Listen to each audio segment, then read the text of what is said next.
They have abandoned the Latin commentaries on the scripture and they are becoming Muslims in droves, right? So Muslims, Spanish native Christians were coming in drives. Adnan, you have to let me speak. I respectfully listen. So you to made a everything point, you I was said. correcting it. No, but I didn't correct your point. So as much you said that I disagree with, so you at least allow me to finish what I'm saying, as I did with you. So, irrespective of what you say, there was huge wars in Europe between Christians and Muslims. When? The rejection of the gates of Vienna, the rejection of Al-Andalus. You're now jumping from Al-Andalus to 1531. But let me please make a point. You're jumping centuries, not only centuries, millenniums. And that's fine, and that's fine. Yeah. I'm at liberty to do that. Yeah. Wars did happen, no problem. Yeah, you're right. Muslim empires did fight wars. Europe's the wrong word, because you have nations like Albania. But Iberia is no longer Muslim. Yes, it's not. And that's because there were wars fought between because Catholics Christians. systematically wiped out the Jews and the Muslims. Do you know about the Jews? Yes, absolutely. The Jews are Adnan, please let me speak. Please let me speak. Yeah. And so I think it's a separate conversation. It is so indeed. I think if we bring it back to Israel. Yeah. So one of the things I struggle with when I talk to, not just you, to many Muslims, not just many Muslims, many people who are pro-Palestinian, they will say that they support a two-state solution. They will say that they support an Israel alongside a Palestine, yeah? But then they will talk about Tel Aviv as being occupied. Now I want to make my point now. For a Jew, Jews lived like Muslims throughout the Ottoman Caliphate. We lived throughout most Khilafah, yeah? And in many of them, we've had conversations in the past, many of them the Jews were treated very well, and in others they weren't treated so great. It's not a fair comparison, but anyway. The difference with this conversation is, you're saying that for you, Israel, it's not just that it's Arab, it's that it's Muslim. Because you would reject, if it were the Christians that established a kingdom, or Crusaders. Exactly. The Muslims did the same thing. You would reject their claim to the land. So what you're basically saying the Crusaders, is, yes. Can I just? Yeah. The Ottoman. It wasn't the Ottomans that first took it, but the Ottoman Empire and the previous Khilafah, they defined what was Muslim land. Yeah. And then the other minorities that lived within those lands, they have no right to self-determination unless they are under Islam as a dhimmi. And I'm not going to get into an argument about what it was like to be a dhimmi in a Muslim state. It's a separate conversation. What I'm saying is, Jews have a right to a land there. Arabs have a right to a land there. Muslims have a right to a land there. I'm not saying the Sheikh's people in Jordan don't have a right to Jordan, even though the rulers of Jordan are from Arabia. You're making a fair point. What you're saying is that Israel has power over the land now. Israel has occupied the land, however it has done it. Not even occupied. There were two people that are indigenous to the land, I would say. If Arabs have been living there pre the Arab conquest, and certainly from the Arab conquest, they've been living there long enough to have a claim on indigeneity. So if you've got two people that claim ancestry, so I've got friends from Gaza, Jewish friends, who lived there for the Palestinians. The Palestinians. Before you ask, the Palestinians are more indigenous to the land than the white Israelis are. Then why is Al-Bosnak a common surname there? Why is Al-Masri a common surname? Why is it Al-Kazam from Lebanon? Is every Jew in the world has a right to have an Israeli nationality? So it's a really good question. So let me answer, but I'll give you the answer. Just brief. Yes.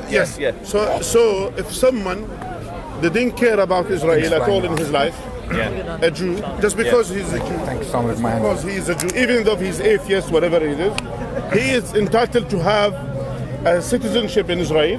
He's entitled to have and go and live there peacefully. Where a Muslim is not entitled to do that. And you're saying this is not apartheid. And you're saying this is not apartheid. Can I answer, Sheikh? Are you saying this is not apartheid? That's not apartheid, and I'll give an explanation of why. Yeah. So anyone who supports a two-state solution, and it's a pretty grim reality that we're in, but if you accept a two-state solution, you basically agree to two states that sit parallel to each other, that are divided along ethnic lines, yeah?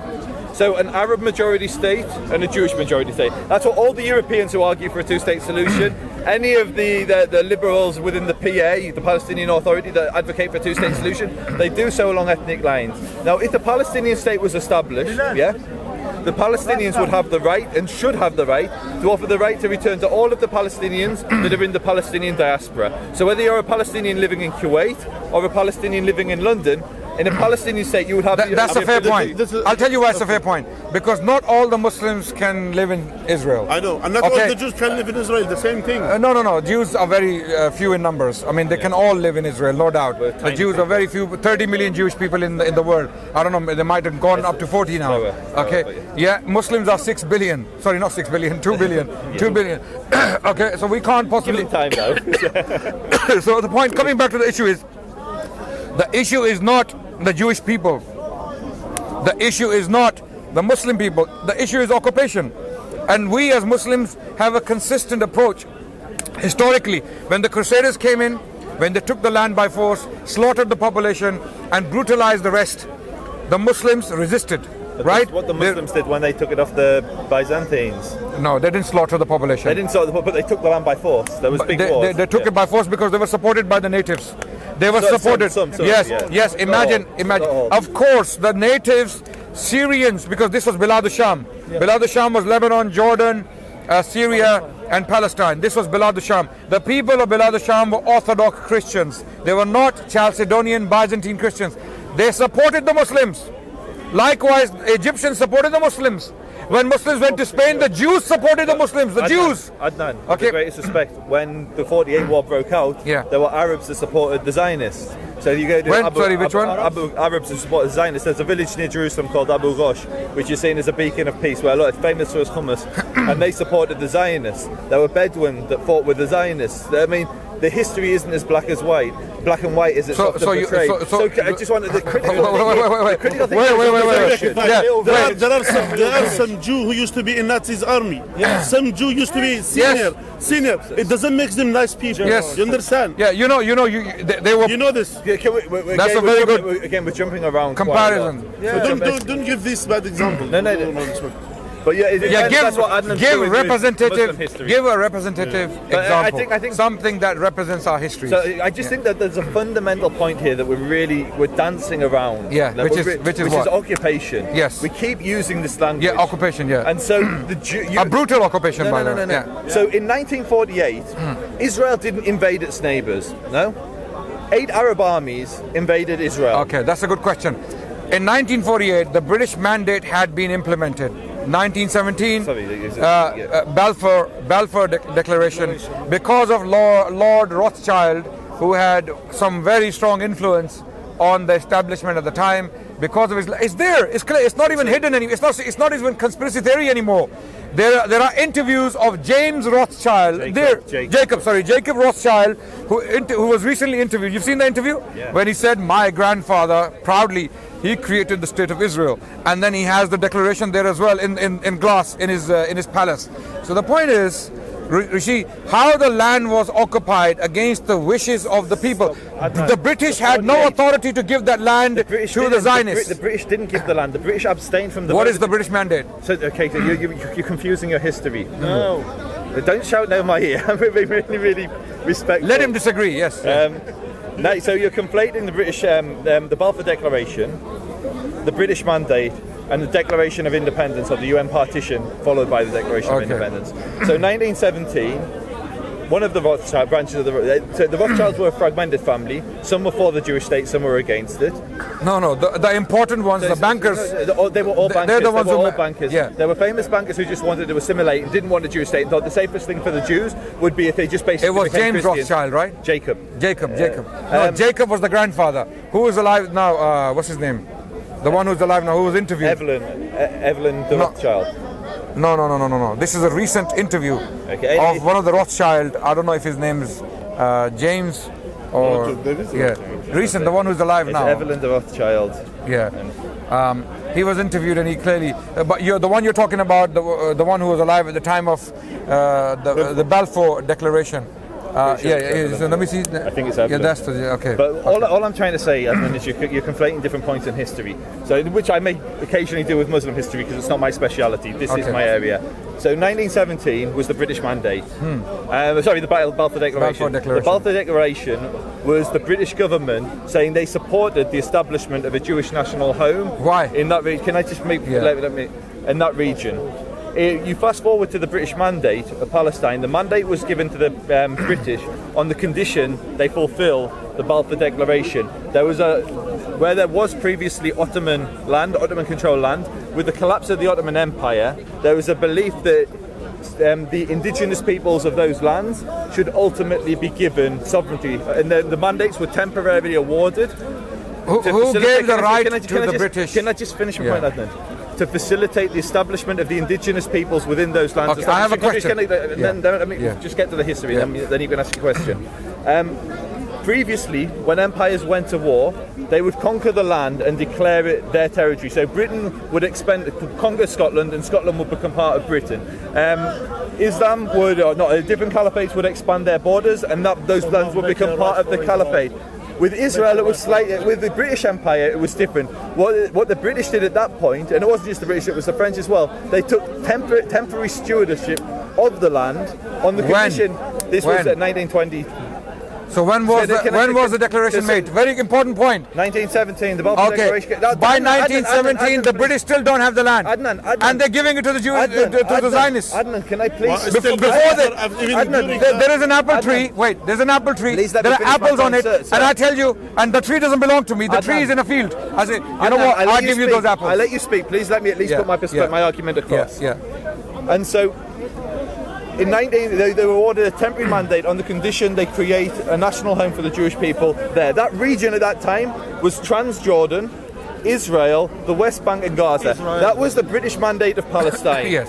1 year after being awarded the land which was supposed to become a Jewish homeland, the first thing the British did was give the 75 or 78% of the land to an Arabian family, the Hashemites, who aren't indigenous to Jordan. So the majority of the land didn't go to a Jewish state, it then went to a Jordanian state.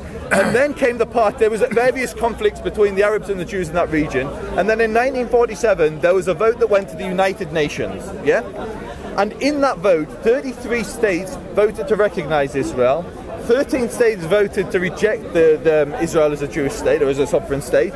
And Britain, along with I think it was Greece, abstained. They refused to vote. Very clever. Britain didn't create Israel. The opposite is true. In fact, during the Holocaust, during the Holocaust from 1939, Britain blocked Jewish immigration in the 39 White Paper. They blocked Jewish immigration into the land, and Arab immigration swelled.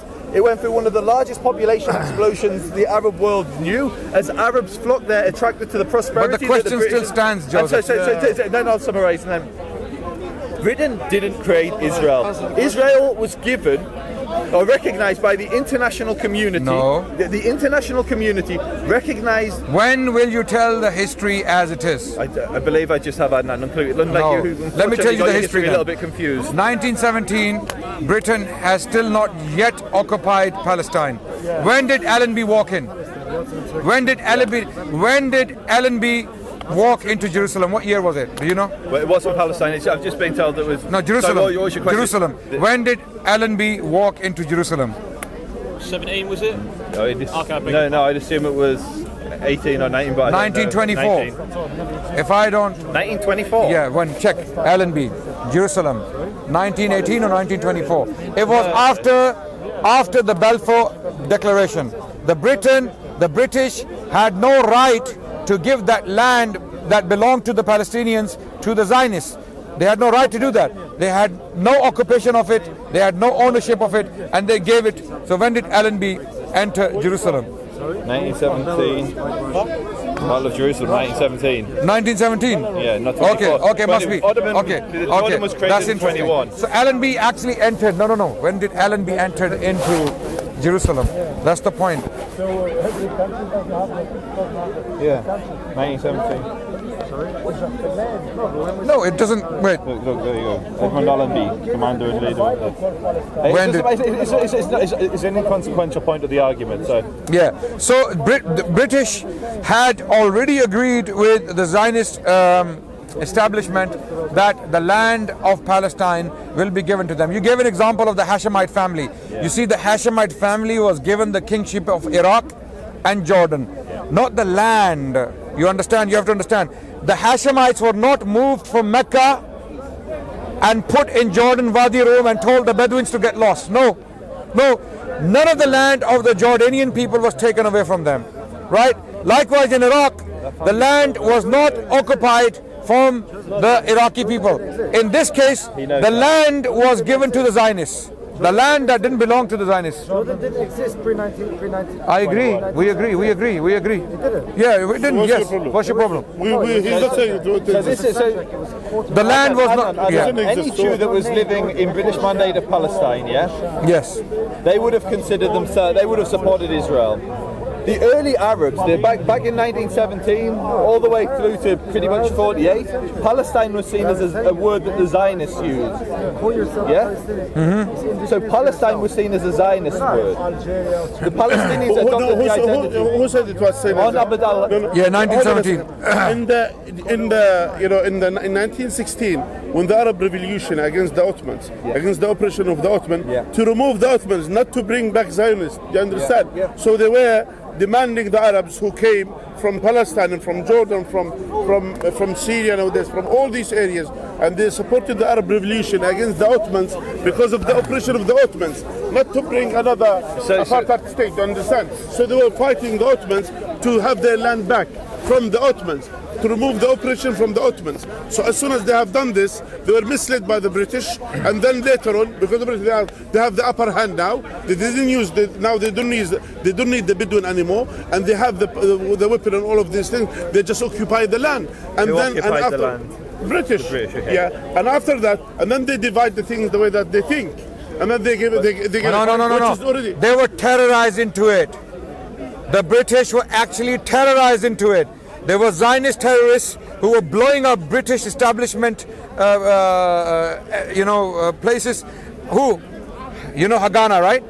You know Haganah. What was Haganah? The Haganah was the.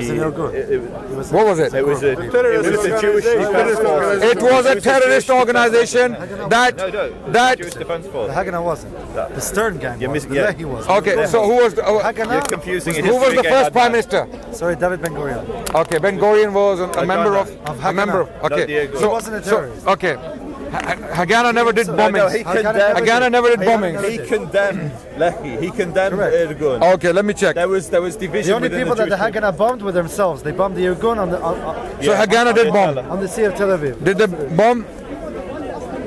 It was the Irgun. The Irgun bombed the King David Hotel. That's what you think. Yes. Yeah, it was the Irgun. Not Ben Gurion. Ben Gurion condemned. Ben Gurion condemned it. King David Hotel bombing. Who did it? We just told you it's not the Haganah. It was the Stern gang. The Irgun. Okay, let's see. King David Hotel bombing was a terrorist attack carried out on Monday, the 22nd of July 1946 by the militant right-wing Zionist underground organization, the Irgun, on the British administrative headquarters for Palestine, which was housed in the southern wing. Okay, so what was Haganah? Haganah was the name of the political movement, which then became the Haganah Israel, the first army, the first fighting force. But they were against Menachem Begin, against other guys called Isaac Stern, who was the leader of the Stern gang, who were the terrorists. So it became the core of Israeli defense force, right? Correct. Right. So they never conducted bombings. Never did. Okay. Not once. So Ben Gurion was not involved in any of these bombings. No, He you're was against confusing it. him with Menachem Begin. Okay. You're confusing him with Ben Okay. I'll go and check on this. Because what I have been. To come back to the key point, which is really, really crucial here. Okay. Any Jew that was living in this region, and I've got friends who have family who've lived there for thousands of years. Right. Yeah. So you don't think the British were intimidated into? Can I just make my point? Yeah. Any Jew that was living there, they used the word Palestine. So we have it. If you go to Golders Green and go to a Jewish shop, you probably wouldn't, but maybe a non-Muslim would. You can buy a wine called Palwin. Do you know what Palwin stands for? Palestine Wine Company. The Palestine Electric Company was Jewish. If you look at the Palestinian football team of that period, they were all Jewish. Right. Palestinian at that point was a Jewish identity and not an Arab identity. Palestinian nationalism really took off in the 60s. And while Hashemite al-Husseini wanted a national movement for the Arabs that were living there, the Palestinian aspect of it came much, much later. Okay. And so what I'm saying is, when people say that the people that were living there, they were occupied. They weren't occupied. There were Jews living there, and the Jews supported Israel. You mean all of them there used to be Jews there? Not everyone used to be. No, not everyone used to be Jews. The majority population. The majority population was Arab. Listen, I respect you, and I respect sometimes you always go to the truth, yeah. But at the same time, this is something which is you're just saying.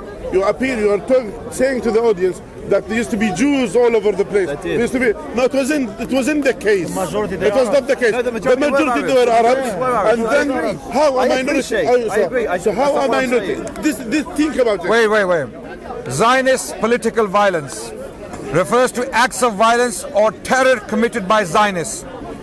Actions have been carried out by individuals and Jewish parliamentary groups such as the Irgun, as mentioned earlier, the Lehi, the Haganah, and the Palmach, as part of a conflict between Jews, British authorities and Palestinian Arabs regarding land, immigration and control over Palestine. So according to what I found there, right? This is just Wikipedia. Okay, main occurrences. We can read on it. You read on it. We'll go back and find the example of the Haganah. My point wasn't that the Jews were the majority. That's not what I'm saying. So if they were the minority, they wanted to show him. In Jerusalem as an example. In Jerusalem as an example. In 1850, the majority of the population of Jerusalem was